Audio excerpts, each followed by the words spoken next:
ডাকসু ও জাকসু নির্বাচনে শিবির সমর্থিত জোটের ব্যাপক জয়। দুই ক্যাম্পাসে বিজয়ের তালিকায় জায়গা করে সবার নজর কেড়েছেন স্বামী স্ত্রী দম্পতি। দুই বিশ্ববিদ্যালয়ের নির্বাচনে অংশ নেওয়া রায়হান উদ্দিন ও উম্মে সালমা এবং হাফেজ তারিকুল ইসলাম ও নিগার সুলতানা উভয় দম্পতি শিবির সমর্থিত প্যানেল থেকে নির্বাচন করেছিলেন।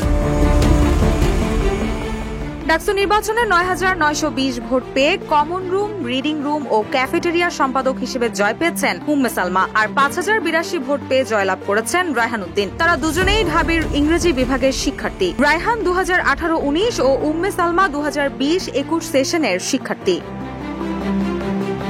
ওয়ালটন এখন দেশের সীমানা পেরিয়ে পৌঁছে গিয়েছে ৫০টিরও বেশি দেশে।